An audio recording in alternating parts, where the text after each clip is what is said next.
Живкица Каленикова, откако знам, е на телевизија. Овој пат е со мене во студиото на Репортер. Жиле, здраво. Здраво. Драго ми е што си Ви благодарам што и драго ми е што прифати. Ќе се дружиме. Ќе се дружиме, претпоставам дека ќе ти биде потешко сега што си од оваа страна на Па не, дека муабетот, немам искуство и вака, но ајде да видам, мислам, веројатно е од една страна е пријатно и не е лошо човек да се потсети кој е од другата страна. А така, ама ако видиш дека трокирам, одма вадим, одма прешалте се на оваа страна тука.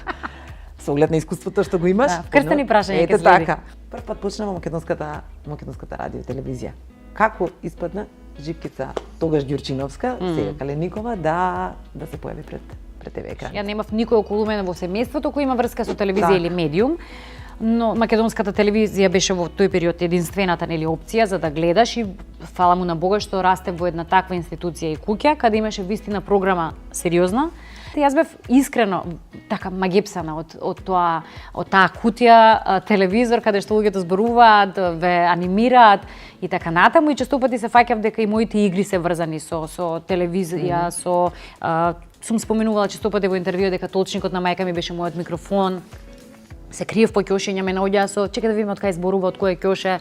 И тоа беше за мене една таква љубов и желба, тоа да го правам во животот, меѓу другото, што просто неверојатно од каде ми се појави. И кога имаше период на зимска рекреативна програма, и веројатно ние имавме среќа, тие генерации во тој период кога живеевме во тоа време, пред 20 и некустру години зборувам, да имате простор да добиете шанса, без оглед дали сте нечиво дете, дали треба некој да ве подбутне, факт. Меѓу толку деца ве бираат, ако може, за зимска рекреативна беше програма мојот прв ангажман, нели волонтерски. Роза Катиновска, мајката на Ребека, беше уредник во тој период во зимската рекреативна, беа супер професионални луѓе кои ве прифаќаат како свое дете, вие сте мали, гледаат дали има во вас некаков жар, препознаваат, поработуваат со вас и тоа беше само за тие за зимскиот распуст некаков период на работа и мене само тогаш некако само ми се потврди таа моја желба и љубов кон камерата, кон телевизијата и дека сакам тоа во животот да го работам. Потоа шансите се отворија кога и третиот канал се отвори во македонската телевизија. Јас бев вистина такво дете кое си го барав. Колку години имаш кога почна во третиот канал? 15 така. Чеќе средно школа си. Прва година, втора. Инаку бев 7 или 8 кога почнав со зимската рекреативна, да, уште основно. И отидов, побарав да видам примена.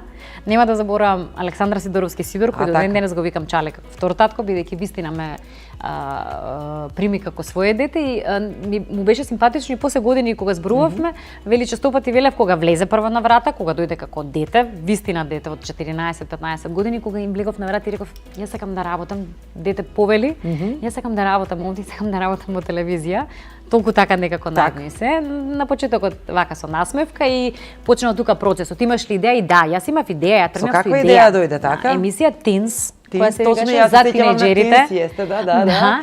И се обработуваат теми од типот на нели светската музичка сцена, музиката која е актуелна, па животите се правеа нели приказни околу животите на познатите. Ми кажаа дека токму тој жар мој, толку таа моја решителност да бидам на телевизија ги купила на почетокот за да видат дали има вистина потенцијал. И добро тогаш одеднаш преку ноќ стана популарна, дознаа сите за тебе, како се носеше ти со популарноста, пошто тогаш беше македонската телевизија и концентрација беше на македонска телевизија, тоа беа вистина едни убави времења. Ги паметам моментите на стигнување на писма во редакција и туку се радувавме секој петок, нели, пошто објавуваш дека треба ти пишуваат, што сакаат да видат, да слушнат писма од обожаватели. До ден денес јас ги имам некаде во кутија дел од тие, бидејќи беа со толку труд и љубов направени од децата и ми импонираше. Ептен. Некоја анегдота која што имам прочитано и која што си ме слушнала со Лиљана Крстева во македонската телевизија, односно се виде дека не си го надминала брзото зборување. Се обидувала да ти го скроти темпераментот, а претпоставам неуспешно. По прашање на зборувањето, нели? Да, тоа е темперамент, но и веројатно тоа е со нешто со кое се раѓате. И сега Лиљана често пати ќе ми речеше брзозборка со мене на вежбање, одиме да повежбаме околу со успорувањето на темпото и кога и ние вежбавме на некој начин, но при следното снимање, кога видов дека мене бидејќи мислата така ми тече веројатно брзо, таков и говорот, дека јас направив многу грешки. И помина снимањето вели ништо, ова го повлекувам. Среќа што немаш чисто зборуваш и јасно, може да те разберат гледачите, вика тука имаме предност.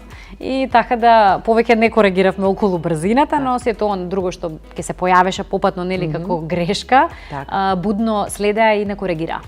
Добро да те прашам во тоа време Кој се грижал за стилот на облекување? Сега на пример е многу поинаку. Во тоа време во 90-ти која година кој се погрижуваше за стилот на по 100 години имаме. Така, па немаме 100 години, ама јас се сеќавам на тоа време. Да, ама многу години. Јас сум почнала рано, тоа ме оправдува. Па добро.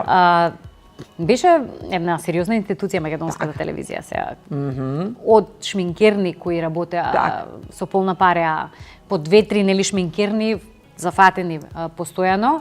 Одите таму и ве средуваат шминка, фризура, гардероберите, гардеробата си функционираше, си имаше гардеробери, костимографи кои се грижеа за изгледот на оние кои се појават на телевизија, тие соработуваа со бутици, се тоа што ние нас денес некако препуштено сами на себе да се снајдеш за облека и слично. Тие си одеа, си ги комуницираа, си имаа соработка, тоа си беше врзано со маркетинг програмата на македонската телевизија и се тоа си беше во еден круг врзано и си функционираше безпрекорно. И тогашните емисии одеа во живо. Колкава била тремата, да речеме, кога си била помлада, верувам дека со тек на време си го надминувала. Јас искрено го сакам тој момент на емитување во живо, тој адреналин што се јавува кога е емисијата во живо е неспоредлив со она што значи. И динамиката на самата емисија е многу поразлична, сите се по сконцентрирани, стегнати и гостите и вие, кога знаете дека нема повторување, дека не ако сгрешам можам да повторам, не сте опуштени во тоа. И јас секогаш сум ги сакала повеќе. И грешките кои им се случувало да, апсолутно. Се смеам честопати за покоен Васил Шишков кога бев тогаш уште во училишната програма и сега пред емисија и оде ми постојано ми повторува молим те да ми се обраќаш со Шишков. Обраќај ми се со Шишков. И сега јас некаде потсвесно ние постојано во комуникација ми е Васил. И тргнувам со емисија, пак речам, значи живо им. Тргнувам со Васил, ма тоа се значи стотинки кога ми текнува дека сака човекот да му се обраќам со Шишков, ја тргнувам со и ми текнува и го врзувам с Лејано Вашко. Да, тоа и сега вака од вас, и сега во живо е. Нема да го вратиш така. Нема враќање. Се извинувате, насмевка, ма тоа се симпатични. Така. Да. Во времето кога со Антонио Димитриевски и со Иван Мирчевски ја водевте шоуто, мора да продолжи. Сеќаваш која година беше тој тогаш важевте за една млада новинарска тројка, па и тројца добри водители. Што се случи тоа шоу? Колку време се емитуваше? Како беше во тоа време? Беа попривично години, некои 5, 6, 7 години. Сега да речам делот од забавната продукција на македонската телевизија работеше исто, ќе речам, со полна пареа. Манифестација од типот 12 величинствени и слично, тоа беа, како да ви кажам, би сакала да може да се повтори, бидејќи расневме со македонска музика. Имаше супер продукција. Знаете како не можеше да се постигне во текот на неделата со промоции на синглови кои се снимаат и кои се прават. Значи вие можете да правите селекција на квалитет, со помал квалитет и слично. Сега немате можност за таков избор. Се бараше карта плюс кога ќе ми текне, значи се седеше по скалите во универзална сала бидејќи немаше место каде да се седи од заинтересираност. Пејачите излегуваа, ги пречекуваше на орда на млади луѓе кои врискаа, пискаа по нив, бара автограми. Таа слика за тоа време, толку многу да речем почит кон она што е твое, македонско, свое, наше, вистина ми фали на таква припадност. Како е чувството да се води една таква манифестација? Мене лично секогаш ме интересира. Одлично. Да се зборува. Одлично. Другите повеќе се секира, мајка ми честопати мојот најголем обожавател беше прва нели во редовите и секогаш мораше за неа да има карта и честопати ќе дојдеше позади сцена и ќе ми речеше леле јас сум превозбудена, добив алергија, не знам вика како ќе излезеш надвор ти пред волку толку многу надвор народ и луѓе да зборуваш. Јас го немав тој проблем, веројатно пак ќе речем таа желба и љубов кон работата, дури ми импонираше нели, едве чекав да излезам. Вие имате некоја позитивна трема во моментот што е нормална кога ова го работите, но тој адреналин, таа исполнетост што беше во мене кога тие манифестации, тие настапи во живо беа.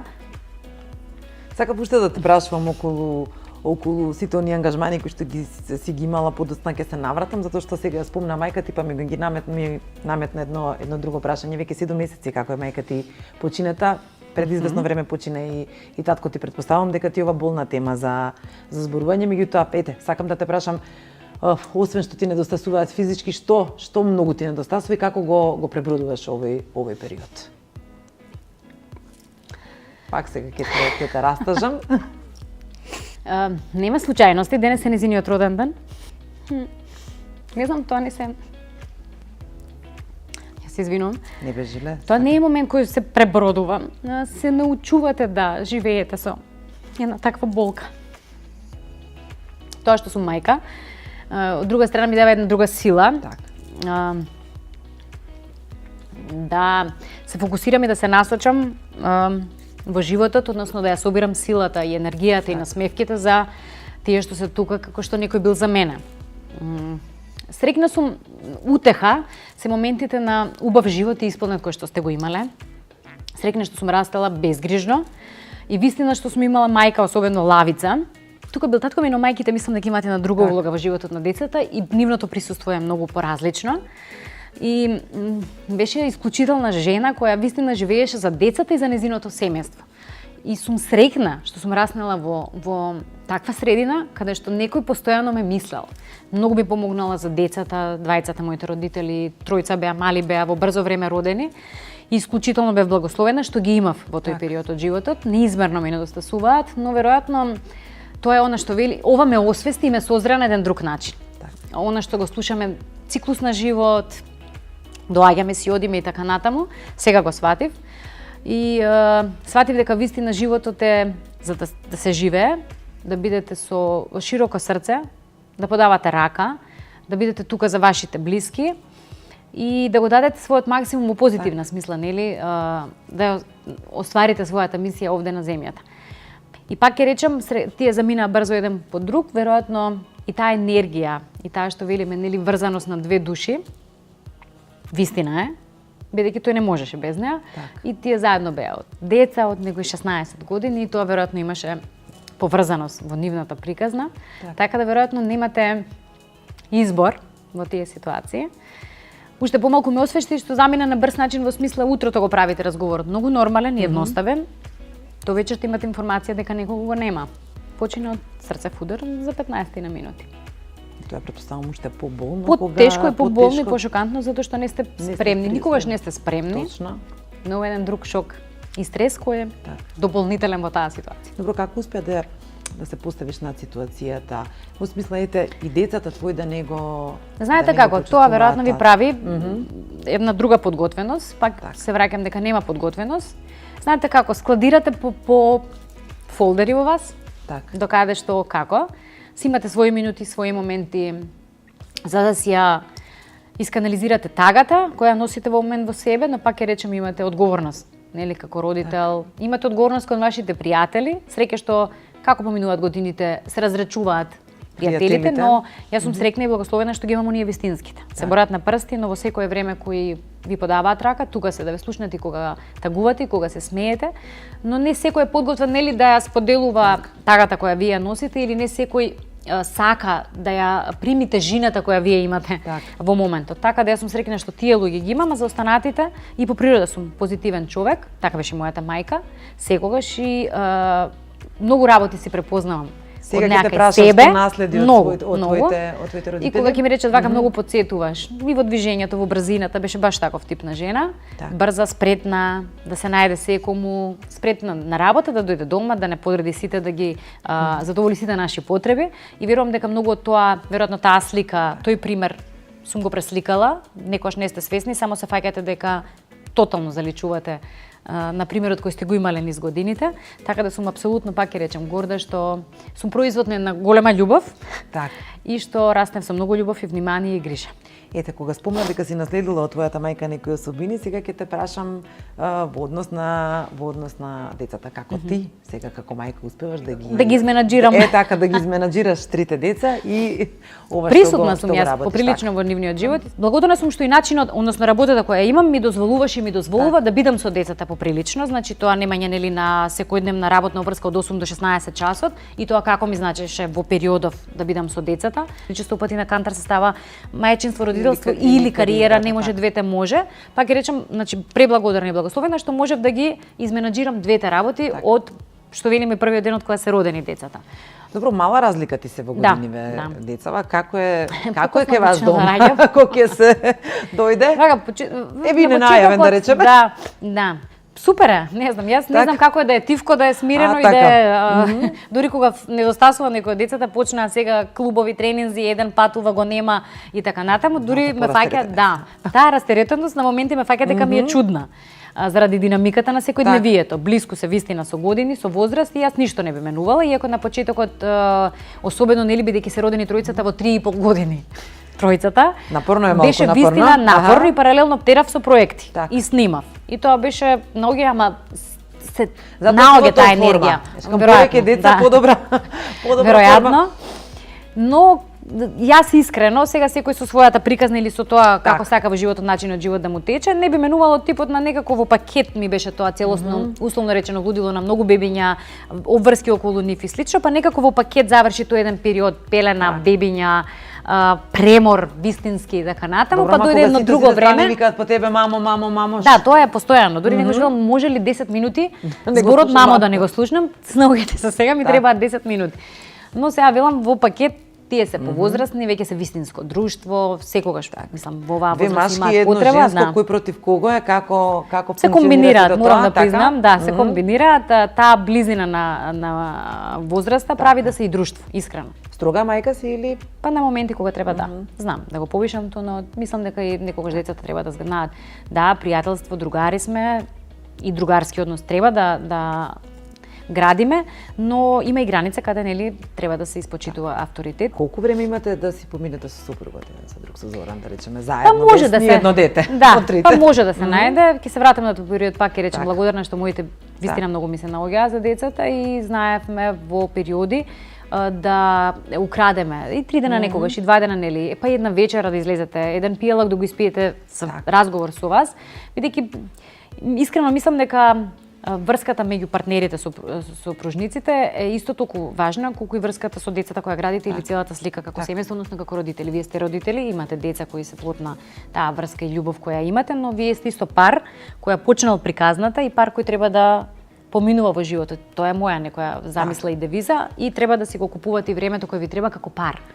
Кој докаде стигнал, кој има каков проблем во моментот, емоции, нели, да не се заборавиме во патот на воспитување и растење на децата. Колку време сте во брак? 10, 11. 11 години, добро. Добро се држите. Супругот се занимава со семеен бизнис, планираш ти да се вклучиш во нивната приказна или подобро ти е вака на? Јас кога знам за себе работам во медиум од мои 14 години. Мислам дека нема апсолутно потреба, не знам животот што носи, дали нешто можеби заеднички по годините, тоа не го зборувам, но секој си се нашол и си се реализирал во она што го работи, така да апсолутно колку ти е Зоран поддршка во све ова што го работиш, еве ни сите овие? Па веројатно голема, затоа што нели не би можел човек да го прави се тоа ако го нема грбот во смисла поддршката за организација во семејството за да функционира се безпрекорно. Мора човек да си ги почитува нели да си го почитува времето еден на друг сопружниците, она што значи професионални обврски, твое време и така натаму, за да може да функционираш безпрекорно и сите да бидат среќни и задоволни. Одите често во Маврова? Да. Славите нови години таму? Тоа го знам и од... Еве интернетот што прави. Така, од многу слики знаеш често пати да постираш, па сготвив ова, па дури ти тоа беше во короната, извинете, беше немаше медиум, нема каде да се истакнам. И рецептот за јапонски јаболки ти го запишав. Колку готви живкица и па сакам искрено. Не дека имаме нели сите периоди кога премногу обврски, трчање лево и десно и така натаму, сакате да седнете во ресторан, сакате да си нарачате, така да во време во кое живееме лесно може да си изменаџирате времето околу готвењето или трошењето што велиме време во кујна, но мене не ми е како трошење, туку вистина сакам. Сакам убаво да јадам, вкусна храна сготвена, сум раснела со домашна храна, секојдневно и тоа е пак ќе речем во животот останува нели едно наследство, тоа како сте го минувале животот, така да децата се учени на сготвена храна, така да не ми е проблем. Јас јадам ова, јас не јадам ова. Па генерално се научивме дека изборот може да биде нели сведен најмногу на изборот 2, во смисла комбинација, нели, па ако нешто плюс минус, но сме рекле дека треба сме благодарни на храната која имаме. Во денот. На социјалните мрежи сега ми текна дека кога спомна Веки Маврова објавуваше фотографии со скијање. Кој све скија во твојата фамилија, вклучувајќи и тебе, ете така. Сите, јас се вратив на ски заради децата, морам да признам. Сум скијала како дете, потоа имав период години кога учев борд, даска, па потоа некоја мала пауза и децата од кога дојдоа и кога од 3-3,5 години факт, сите се качени на ски, скијаат одлично. имаат супер клуб Меденица, таму се, тоа ми е вистина еден убав момент околу скијањето, иако сум ја полетен човек, го сакам повеќе летото, но децата имаат таму еден супер социјален живот и дружба и олеснување за тоа децата да бидат оспособени на ски, да вие кога ќе одлучите да патувате некаде, знаете дека децата се спремни да скијат паралелно со вас. Не велам паралелно затоа што далеку подобри се од мене, морам да признам. Добро, браво. И често пати сега веќе име чекаат и ајде мама, само ти касниш, пушти брзина. Ја велам да се средам брзинава. Може брзо зборувам и реагирам, но брзина на ски и не ми е така потребна во овие години. Јас викам безбедно скијање, полека спушти се, ништо нема да ти не можеш да паднеш. Секоја стаза можеш да ја спуштиш ако полека се спуштиш. Супер изгледаш како жена која што родила 3 деца, па тука ќе те прашам дали вежбаш, дали имаш време за да не вежбаш деца, да вежбаш во вежбална. Да. Децата ме вежбаат секојдневно, сите обврски. Веројатно ако и генетика е во прашање, морам да признаам, дека често мислам дека сум на некои ригорозни диети не заради тоа, дека сакам и да седнам и да каснам и да се напијам. Има периоди кога правам некакво чистење на организмот, во периоди кога сега ќе почнат, нели, салатите кои се често може да ги имаме на мени и така натаму. Од друга страна, таа физичка активност сум ја имала секогаш. На времето сум тренирала како девојче, гимнастика и така натаму и се. Тоа ми оставило некоја, да речам, навика да бидам спортски активна. Искрено, како минуваат годините, тоа ми е и вентил за сето она што се канализира во текот на денот, во периодот нели кој го имате стресен повеќе помалку, да излезе сета таа што велиме негативна енергија, така да верувам дека само правам добро на телото, како велат, колку ќе вложиш, колку ќе внимаваш на твоето тело, толку ќе ти биде благодарно низ годините, а годините брзо доаѓаат, така да не се лажеме, на праг на 44. Не можеш да кажуваш. Ако па тоа не е, да. Не верувам во приказната дека се годините само бројка, од причина што се повеќе даме запознавам како се повеќе подлегнуваат на естетски корекции. Што мислиш ти за това? Ако некому тоа животот му го прави поубав, полесен од одредени причини. Естетските корекции се нешто за кое што Добар ден. Добар ден, да. Да. Во секој случај мене она што ми пречи што многу млади девојчиња, тој тренд на наметнување како треба една жена да изгледа, мене тоа вака искрено ми пречи. Ставање на репер на жени кои прво генетиката им дала поинаков изглед. Јас не можам од 1,60 м постојано да мислам дека нели можам да изгледам 1,80 м, освен вие како се мерата кога ме направите. Но тоа е така реалноста. Има девојки кои имаат така долги нозе, тоа природата им го дала. И пак ќе речам, треба да сме свесни за нашата генетика, тоа што природата ни го дала, да го негуваме. Едно е да се негувате, едно е да сакате личниот опис да си го смените. И мене ми пречи тоа менување на личниот опис, особено кај девојчиња кои имаат 18-20 години, млади, убави, животот пред нив. Тука имам јас да речам момент кој колку сметаш дека социјалните мрежи имаат влијание? Имаат сериозно влијание, тој начин сериозно имаат влијание. Затоа што велам, се ставаат слики кои со филтер ако ги одработите и ако се сликате со филтер, ви се менува личниот опис, односно можам да изгледам како сакам, со овде болчници, со искосени очи, со полни усти и така натаму, но таа слика, односно таа жена не изгледа реално така кога видите во живо. Однеодамна почна новото шоу, Жилет шоу. За каков концепт станува збор и за каква емисија? Па тоа е, да речеме, тоа е продолжение во некоја рака на тунелот што беше и тото некако што стои во заграда се врза. За Жилет дојде добро затоа што има и нели некакво символично значење Жилет, кога сакаме да бидеме и поостри, кога сакаме да бидеме критички настроени, кон она што не ни се допаѓа како начин на живот, теми за кои сакаме да зборуваме, да бидеме гласни и така натаму. Оди во прилог велам на објаснувањето, односно до објаснувањето на Жилет, како ток-шоу, како тунел и имаше многу причини за тото и Жиле, еден печат на она што еве го правам, реков како тунел неколку години. Вистина се покажа проектот иако беа актуелни 5-6 сезони од тунел и на почетокот многу луѓе беа така со мисла дали може кај нас да помине проектот тој тип, во смисла да се третираат теми кои задираат длабоко во приватноста на луѓето, кои зборуваат за стигматизирани категории на луѓе, теми за кои многу не се зборува, проблеми кои луѓето сакаат или не да ги споделат, но бев сигурна дека е повеќе од потребно им на луѓето да зборуваат за работи за кои малку се зборува, да си отворат душата. Неодамна имаше гостинки со кои што зборувавте за животот на Инстаграм, ги спомна социјалните мрежи. Колку сметаш дека навистина е сведено све на живот на Инстаграм и колку си ти зависна од социјалните мрежи? Не можеме да го рипнеме фактот и моментот дека нели живееме во брзо и напредно време на напредна технологија и не можеме да бидеме категорични дека комплетно ќе се исклучиме од сето тоа, бидејќи за волја на вистината дел од присуството на тие социјални мрежи, на таа напредната технологија ни олеснува во животот. По негативната страна на сето тоа е што почнавме многу лажно сите ние да живееме или да продаваме една лажна слика за тоа што е вистинскиот живот и за тоа што е вистинска среќа.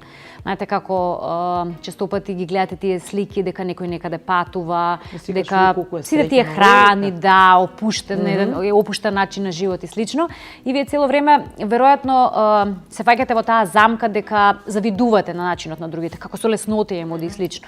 Не знаејќи што се крие за таа позадина, таа слика, колку има вистина среќа, колку таа слика не е монтажа. Едниот проект Тунел на кој што работеше и кој што имаше повеќе сезони, на вистина ги обработуваше оние ранливи категории, зборуваше за оние тешки прашања за кои што не секогаш ќе сака некој да се отвори да зборува. Ајде прво ќе те прашам како успеваше да ги најдеш гостите и да ги отвориш да зборуваат на теми за кои што пред камера реално луѓето има и потреба да си отворат душата и да бидат слушнати и да кажат тоа што има да го кажат. Веројатно затоа што во тој период не секој се подава и сака, пак ќе речам, да го пласира тоа на телевизија, баш од таа причина што не е толку ниту забавно, ниту е толку нешто кое што треба луѓето да го слушнат и нема да им ги привлече доволно, можеби стравот нели гледачите, па не ни посегнувале да ги исконтактираат луѓето, да сакаат да зборуваат на темата која им е болна и слично. Мислам дека тоа е еден од моментите кој е исклучително важен и битен, дека тие сакаат да ја споделат својата мака и да кажат со што се соочуваат, каков е нивниот проблем. Малку нескромно, но сепак верувам дека бевме меѓу пионерите со Тунел, во смисла на отварање на сите тие теми кои се специфични, сите тие ранливи категории на луѓе кои требаше да се слушнат и да се видат. Добро, како ти беше тебе? Колку често си се нашла во ситуација да не можеш да извлечеш приказната во крај, едноставно да се соживееш со нивните тажни приказни. Колку тоа ти влијаеше кога ќе се згасеа камерите, ама ајде и во текот на емисијата? Многу, искрено, многу често со солзи се заминував, со една горчлива грудка во грлото, многу често ги преплакував, ги оплакував, иако тие дури ме чудеа и тие ми беа и животна лекција, морам да признам, во тој период. Веројатно многу работи во животот не се ни случајни, се случуваат точно во времето кога, иако во моментот вие немате идеја дека тоа е така, кога треба да се случат, и беше за мене вистина едно созревање. Созревање од типот колку ние, вака си размислував, сме генерално неблагодарни на тоа што го имаме во секојдневието, на тој мир, спокој и здравје во семејството. Звучи како флоскула, дека здрави живи пред се, но сватив од овие луѓе дека ние сме благодарни и дека има вистина многу значење. И кога ќе видев и кога ќе слушнав нивната приказна, и кога ќе видев нивната енергија, кога ќе видев за живот, нивната радост во очи на крајот од денот, нивното задоволство што се живи и што се заедно со своите блиски и покрај борбите што ги имаат во секојдневието, за мене беше вистина освестувачки. Многу освестувачки и честопати ги носев дома тие приказни, тешкотиите на луѓето кои едва да врзат крај со крај, да го поминат денот, да обезбедат парче леп за своето семејство, ми беше многу траорно. Наоѓав некаков начин како да им се помогне. Пак ќе речам, сваќав дека не сме свесни колку малку вистина ни треба за среќа, ама вистинска среќа. Добро, има ли некоја приказна која што ти оставила посебен белек и заради која што не си можела со ноки да спиеш, не знам? Па имаше, пак ќе речам, повеќе. Една од приказните на која вака најмногу се сеќавам беа, правев емисија за многодетни семејства и нели семејства со по 7-8 деца и приказната на едното семејство особено ме погоди. Знаете, честопати луѓето од другата страна нели критички се настроени, честопати ги слушам муабетите и забелешките, па зошто правите толку деца кога не можете да финансиски да ги издржите, да ги изгледате и така натаму да се снајдете. Но кај тие луѓе имаше една посебна и поинаква причина и на крајот од денот вистина има и такви приказни. Луѓе кои ја злоупотребуваат нивната во моментот ситуација, за да добијат нешто на полесен начин, не да се помачат и да успеат во животот, но ова семејство беше вистина посебно, затоа што мажот не сакаше да биде вработен иако му понудивме опции, за да го вработиме, тој беше како стажираше, условно речено, односно беше некаков практикант во државната болница и е сакал многу својата работа и бидејќи со години му ветувале дека ќе биде вработен, човекот не сакаше да прифати вработување. Успеавме да му обезбедиме ваучери за храна месечно да добиваат за да можат да ги прехранат своите деца, 7 имаат. Тогаш мајката беше прескробна и мене ме погоди незината една реченица кога ги прашав што е за нив среќа вистинска и нема никогаш да заборавам. Кога ми рече дека ми остана до крај тоа, единствен момент што го посакувам за мене и моето семејство да знам дека барем еден оброк во денот ќе ми биде сигурен за децата. И тогаш сватив дека вистина не знаеме да бидеме среќни со тоа што го имаме, со тоа нели што имаме храна во текот на денот за себе, за своите деца. И тоа беше една од приказните која вистина многу ме вознемири и која ми остана во сеќавање, а пак ќе речам нося во себе една скромност.